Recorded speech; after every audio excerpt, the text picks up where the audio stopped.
We are you feel me? All right, y'all. Let's get right into it. Let's go. I ain't gonna waste no time, no more time. Let's go. Let's get right into it, y'all. Let's go. If you're watching on YouTube, hit that like button, hit that subscribe button. If you're watching on Twitch, hit that follow button for your boy. Let's go. Wait, why don't I hear nothing? Why don't I hear nothing? Can y'all hear something? Bro, what? You can't hear nothing either? I know I'm not tweaking. Oh, Hackers. that's what was going on. Beneath the surface of the internet lies a hidden world, a place where anonymity Sorry breeds about some of that, the y'all. darkest, most dangerous corners online. This By is the the way, dark web, cheers. a digital shadowland filled with secret marketplaces, forbidden forums, and sites most people will never hear about. These websites aren't just mysterious, they're terrifying. In this video, we're diving deep into the most terrifying dark web websites, the ones law enforcement fears, hackers exploit, and ordinary people wouldn't dare to set foot on. Please like and subscribe, it helps more than you know.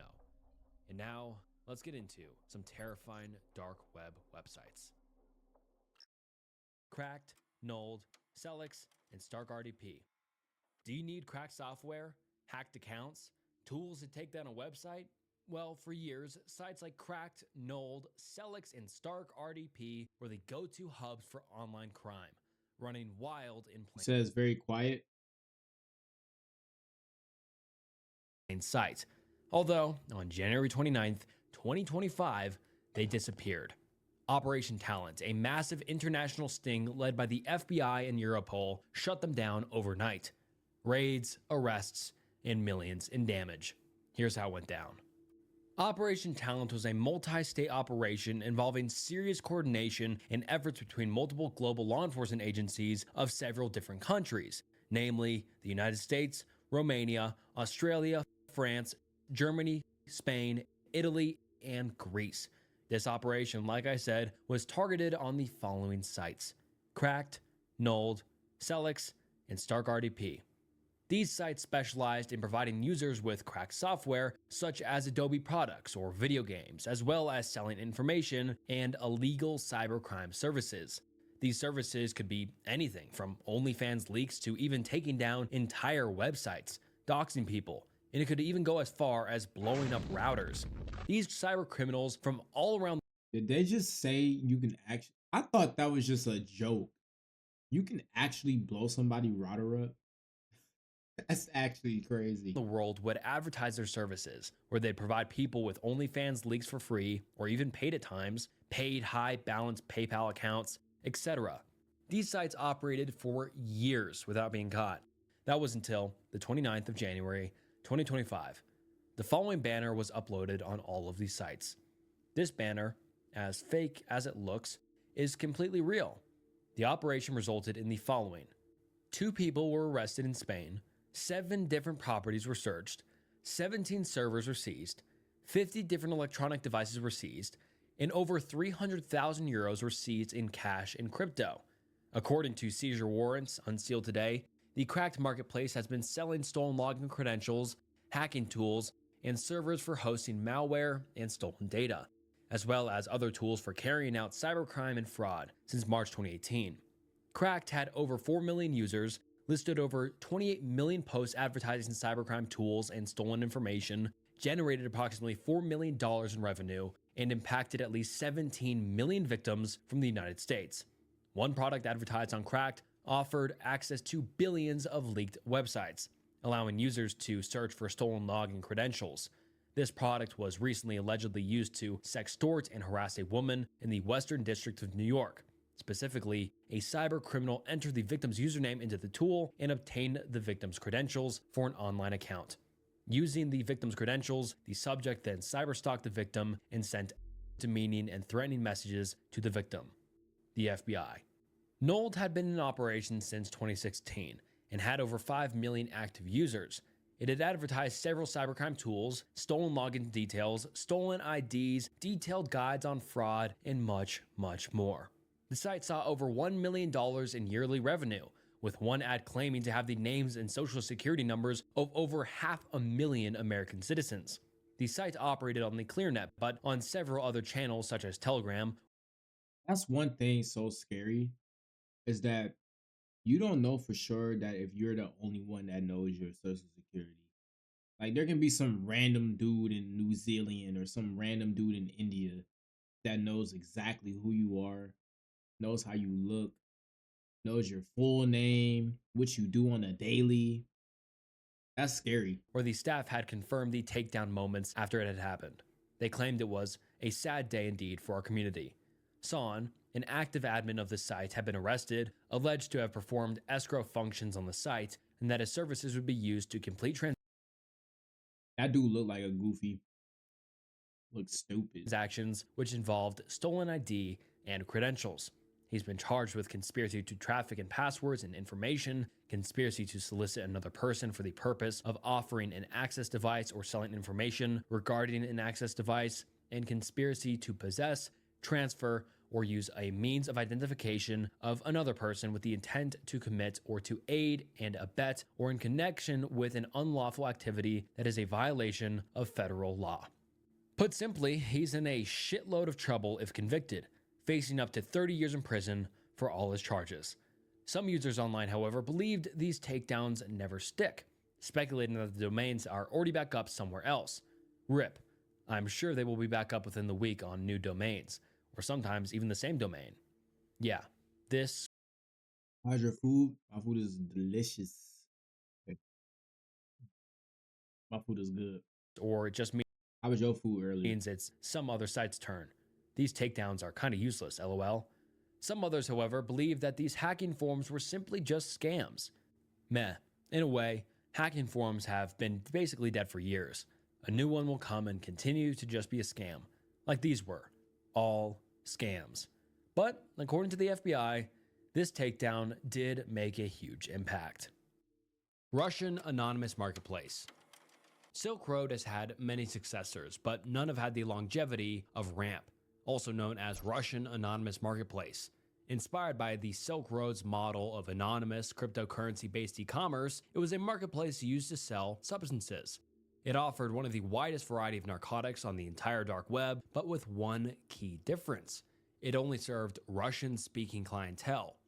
After the OG marketplace of the Silk Road was shut down, many clones popped up and were quickly shut down by authorities. The biggest of them, Silk Road 2, lasted exactly 1 year to the day after Silk Road got shut down. For comparison, Ramp lasted nearly 5 years, from September 2012 when it was launched until July 2017. It was actually less of an eBay-style marketplace and more of a Craigslist forum where buyers and sellers would find one another. Then, once a connection has been made, most users leave the forum and go to the other sites such as Off the Record to finalize the deal. Off the Record messaging is a cryptographic protocol that is basically an encrypted, fully secure version of the instant messaging apps we use today. It provides something known as deniable authentication. In short, that means that the people communicating can be sure of who the person is while messaging them, but it cannot later be revealed to another third party, in this case, police.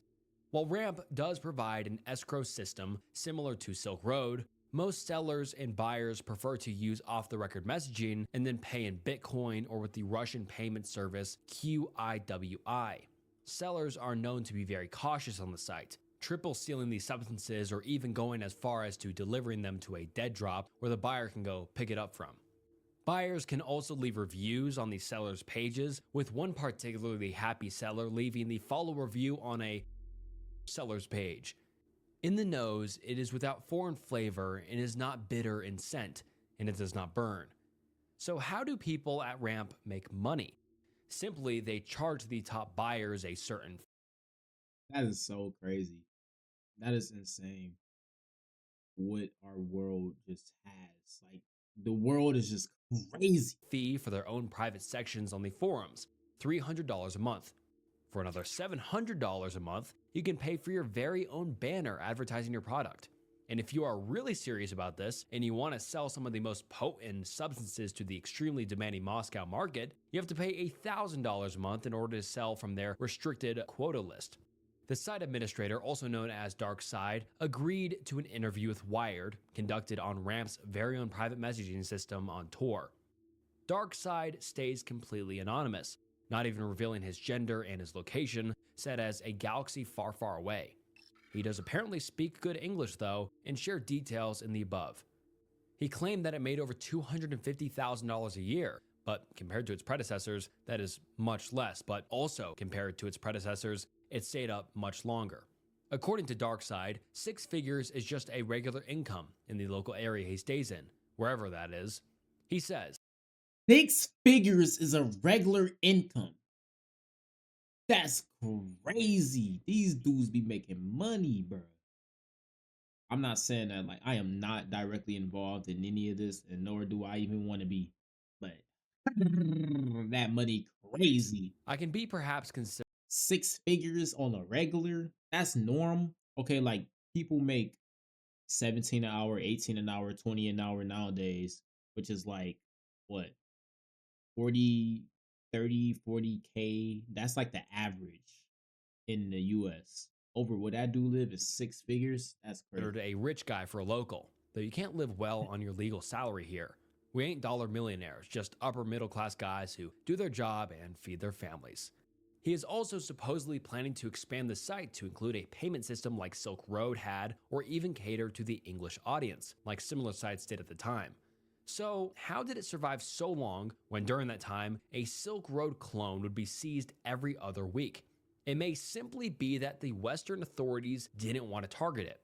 It caters mainly to a Russian audience and is also speculated to be hosted in Russia, where authorities usually turn a blind eye to online crime. In DarkSide's own words, "We never mess with the CIA. We work only for Russians, and this keeps us safe. We can't the whole world and remain safe." The site is also extremely primitive because it doesn't have its own payment system or any complex features, so it is hard to hack. Ramp also focuses exclusively on substances, banning the sale of weapons, stolen credit cards, counterfeit documents, and even legal, which is much more restrictive than similar sites. It also did not tolerate any political discussion at all. DarkSide said that the politics attract extra attention and that they did not want that at all. While it did suffer from frequent DDoS attacks, it would always come back up until July 2017, when Russian police confirmed the news. They had officially shut down the largest remaining dark net market. In the same month, 2 other online substance markets similar to Ramp, Alpha Bay and Hansa, also went down. Even though many believe that law enforcement ignored Ramp, that was apparently not the case, as Russian authorities released the following statement to a Russian news agency. As a result of the activities carried out in July 2017, the largest Russian language trading platform Ramp, Russian Anonymous Marketplace, the largest in the Russian language segment, was terminated.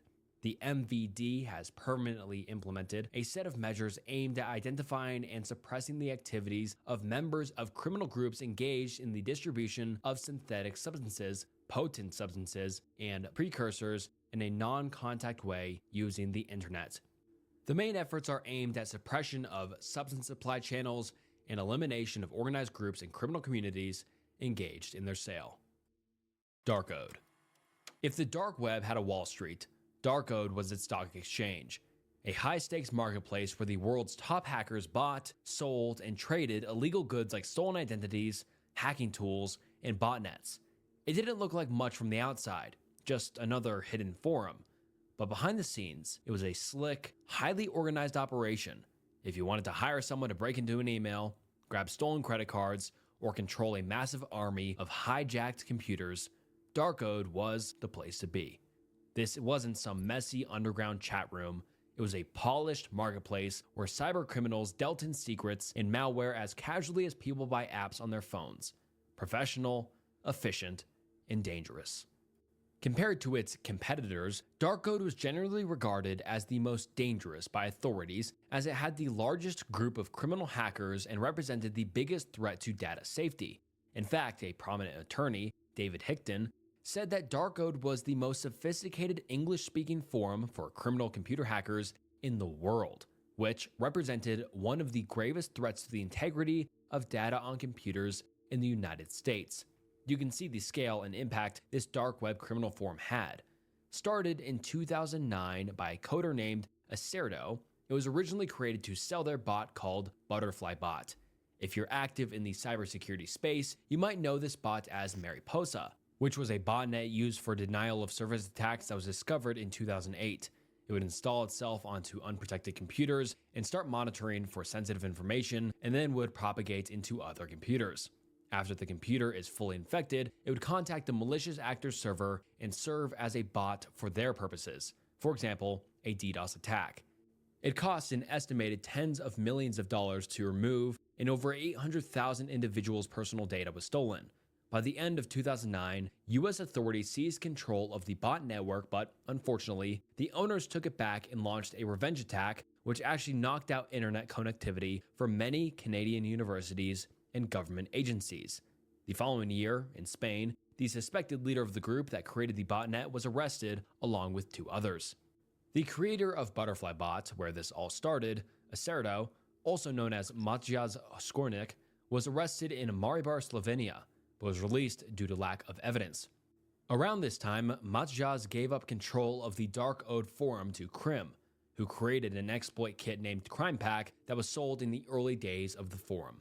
Maciej was arrested again in October of 2011 and finally convicted in December 2013 in Slovenia for creating a malicious computer program for hacking information systems, assisting in wrongdoings, and money laundering. With nearly 5 years in prison to look forward to, you would think that Maciej was done with the internet. However, just a year later, he founded NiceHash, a cryptocurrency mining marketplace. He was detained yet again in 2019 in Germany when the FBI reopened the Mariposa botnet case with new charges. Anyway, back to the main topic. After Maciej started selling his bot, the forum grew very popular and turned invite only. Existing members were given invites who they could give to whoever they want, and this only made Dark Ode a more exclusive and trustworthy forum. A few years later, in 2012, a new access model would be announced. There were now 2 layers to the membership. Level 0, also known as Fresh Fish, was given to the new members after they were invited by another member and were vetted with an interview with the admin. The next level up was Level 1. To gain trusted access, you would have to prove yourself, and then you could access the real meat in the Level 1 marketplace. Further on, the system was revised to ban Fresh Fish from inviting people. Level 2 was created for the highly trusted members. With Dark Ode becoming such a hotspot, it stumbled upon the bane of many forums: trolls. You might think that the invite-only model would have avoided this problem, but that only works if all the members really care about the site. This is a criminal forum after all, and like most criminals, money can easily sway their allegiance. There was always somebody willing to give you an invite for some quick cash, and researchers would exploit this and gain easy access to the site. Obviously, the forum moderators didn't sit and watch, and began implementing measures such as mass demoting accounts and banning strangers and even targeting researchers directly. Hackers were becoming wary with researchers becoming common, and then in 2013, the downfall began. A user named Special First was voted as admin. They had a rather extreme strategy for rooting out researchers. Even though they banned people who invited them, researchers always came back, and Special First would start handing out bans to anyone with even the slightest suspicion. Soon, Dark Ode consisted only of security researchers, the FBI, and a very small selection of actual hackers who were highly trusted. Of course, a marketplace can't function without buyers, and Special First started basically removing the exclusivity of the site and spamming invites on regular hacking forums. They even went as far as sending messages to mailing lists from old hacking forums and even posting in the comments of the cybersecurity researchers' blogs themselves. The heyday of Dark Ode was clearly over, and just a couple years later, the site was shut down for good. Codenamed Operation Shrouded Horizon, the FBI, along with law enforcement agencies from 20 different countries, seized the site and arrested several members. Over a period of 18 months, they collected evidence for a variety of crimes, including, but not limited to, conspiracy to commit computer fraud, conspiracy to commit wire fraud, conspiracy to commit money laundering, conspiracy to commit bank fraud, conspiracy to send malicious code, spamming, identity theft, and racketeering and extortion. Around the world, around 70 people were arrested, but this is obviously only a fraction of the users, and many of Darko's frequent visitors are still out there. Just 2 weeks after its shutdown, however, the site relaunched on the Tor network with supposedly increased security, although shortly after, it was hacked and the database leaked. Doxbin. Many of you are probably active on various social media online and follow a few internet celebrities. They usually stay anonymous because they want to protect their privacy against the many followers they have. However, sometimes that celebrity might irk the wrong person or get on the wrong side of a particularly vengeful community, and they might dox them as a kind of petty revenge. If you don't know what doxing is, it's basically revealing personal information such as their name, address, banking information without the person's permission. Obviously, this is dangerous and also illegal, as the internet isn't exactly known for containing the most mentally stable individuals. People get death threats or get SWAT teams called on them all the times as some sort of prank. Of course, doxing is illegal in most countries around the world, but some dark web websites don't really follow the law. One website explicitly made for this purpose is Doxbin. Doxbin was a paste bin, which is basically a website where users can store text files and can then share a link to allow others to view the content. It describes itself as judge, jury, and executioner for all matters relating to Onionland. It first attracted major attention when one of the site admins, known as Intanger, hacked the Hidden Wiki. The Hidden Wiki is a sort of strange page to the dark web that contains links to many illegal websites. It also used to include links to sites that provided, which Intanger objected to, and so he hacked the website and scrubbed the site clean. On the Doxbin website, See, it's good to know that there are hackers out here who actually do good because of how they know how. Like, can y'all believe that there's like teams of hackers who obviously like are bad, but there's teams of hackers who like are fighting against the bad hackers? Like, that's kind of crazy. he posted the following message saying that he would support the Hidden Wiki if they A. don't link to sites, and B. allow community editing. Intanger said that he wanted to do something good while showing that the Hidden Wiki had terrible security and took its domain as well. Some people on Reddit didn't take this news well. Of course, they weren't defending existing, but instead had a problem with the inherent censorship. One Redditor wrote that it's about keeping Tor free. Another felt like that the supposed excuse for the kids would be used to control other things, such as the UK's ban. The UK planned to make websites verify the age of the users, similar to what is implemented in some US states now, but the plan was cancelled a couple years later. And Tanger didn't really seem to care, as he wrote on Doxbin. What I love about these neckbeards complaining about censorship is that if someone put their docs up, they'd be following up my inbox with things like, take this down, internet freedom, etc. And I would just add the crying to their docs and make fun of them. If someone added a pro-NSA page to the wiki, they would probably edit it, or at least spam the talk page about having it taken down. Yet, they're okay with links. After the hack, the Hidden Wiki came back, promising to not include any links to those websites anymore. In an interview with The Guardian, the site's admin, Nachash, says he does it to expose shitheads who had it coming. One of his first targets, or patient zero as he called him, was Jason Lee Van Dyke.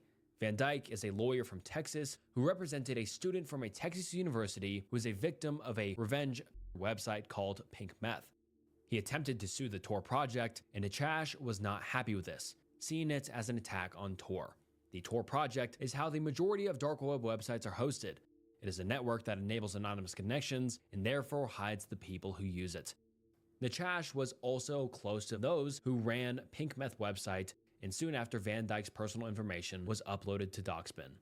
Another person who was targeted by the internet was Robert Whitney, who was doxxed after an argument online when he claimed to have discovered a security flaw for a coding website. People sent SWAT teams to his house, saying that they were in grave danger, when in reality, nothing was happening. In one case, police were informed that people were being held hostage at gunpoint. Of course, the police didn't want to risk it, so they usually do turn up heavily armed, even if they suspect it is a prank call. The site was eventually seized in November 2014, along with several others in Operation Onimus. Authorities did not reveal how exactly they managed to take it down, but the main theories are that either the website had some security issues in its code, or it was a direct attack on the Tor network itself. However, ironically considering the site, No personal information of the site's admins was found, and no one was arrested. It is rather easy to take back control of a seized site on the Tor network, so the Doxman site could come back up anytime. This is because the admins haven't been arrested and still have access to the private key that controls the website and can freely access it and do whatever they want with it.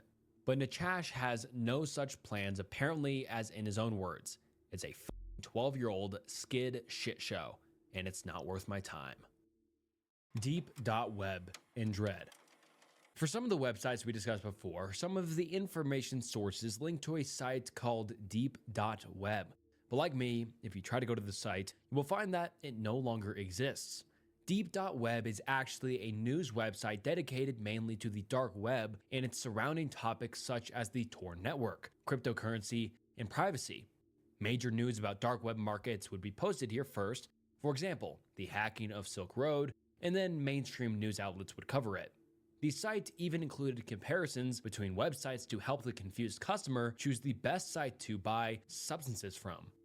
Technically, this is not illegal, as the site itself did not sell any substances or have any illegal activities going on. It was just a news site, right? It's actually not even illegal to post links to any black market sites, even if they themselves are shady.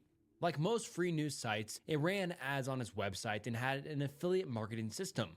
You might see this on some YouTubers' descriptions, where they post an Amazon link to some product, and if you buy through the link, the creators get a small percentage of it. Deep.web had a similar system where it would post links to darknet markets and would earn some revenue whenever a user bought from there. In an investigation by Israeli police, the site owners Tal Har, an Israeli who lived in Brazil, and Michael Fan, also of Israel, were raking in millions every year from these affiliate deals. The Department of Justice reported that 23.6% of all orders on Alphabay involved Deep.web, although that wasn't what they were charged for. It was the common enemy of every shady businessman in the US, the good old IRS. The owners were arrested for conspiracy to commit money laundering, and both pled guilty to their charges and were sentenced to 97 months in prison. Approximately 8,000 That's it? Just 97 months? 1,155 bitcoins of revenue were transferred to shell companies and then to their personal wallets. It was worth $8.4 million then, but today it would be worth about $890 million. All of it was forfeited. After the arrest, the website was seized by authorities and only archives of it exist on the internet. But this is the dark web, and new websites pop up after its predecessor is shut down.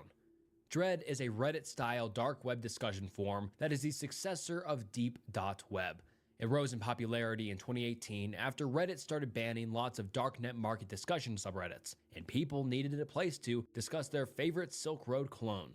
To this day, it does remain online, and there's even a dedicated subreddit for its current status, r/dreadalert. One of the biggest blows to darknet markets occurred on this site when a prominent site known as Wall Street Market fell. The site was going through a turbulent period when the owners committed an exit scam on the users, running away with approximately $14 million worth of crypto. Basically, an exit scam occurs when the owner of a business runs away with the funds of people who participated in it without ever delivering their product or service. This scam is especially popular in the online darknet market space, as most transactions are in crypto and you cannot charge back crypto like you can with normal currencies and banks. One of the WSM moderators, named Medellin, started blackmailing the site users in the middle of this as they were trying to leave. They would ask for 0.05 Bitcoin, threatening to leak their private info to law enforcement. A few days later, Medellin apparently had had enough and posted the IP address and login credentials for the WSM servers on Dread. Law authorities quickly latched onto this, and the site was taken down 8 days later, and 3 were arrested. Dread itself is not completely innocent either. Stolen credentials are sometimes sold on the site. For example, in 2020, a vendor known as Exploit tried to sell KYC documents, which would include ID such as driver's licenses. They were selling 100 documents for $10 and even offered bulk discounts. In an independent investigation by CCN, they got access to a few free samples, and they seemed to be legitimate KYC verification documents for Binance, a popular cryptocurrency marketplace. However, Binance is known to have very good security practices, and supposedly no leak had occurred, so they may be fake. Dread also has in depth guides on how to manufacture substances. In one of Dread's versions of subreddits, Substance Manufacturer, you can ask questions for every step of the process. The only rules are no sharing personal information, no revealing the source of your raw materials for your chosen substance, and strictly no selling substances. In Darknet Markets, another kind of subreddit on this site, you can find reviews of the most popular markets so you can be sure that you won't be getting scammed. XSF. All right, y'all. We're gonna go ahead and wrap up this stream. This has been a fire stream, just like the other ones. Um, we got to part 3 on Hell to the Rainbow in this stream. Um, and yeah, we just reacted to a fire video. I hope everyone is having an awesome day or awesome night, whatever time of day it is for you. We are currently live right now, but we won't be live in a second. Check us out on Twitch if you're watching this on YouTube, um, at JapanWayJay, and follow us on Twitch as well. If you're watching this on YouTube, be sure to hit that like button, hit that subscribe button for your boy. We go live every single day at 8 p.m. to 12 a.m. every single day. You feel me? We're going to go ahead and wrap that up, y'all. I hope everyone has an awesome day, awesome night. Peace out, y'all. Yeah.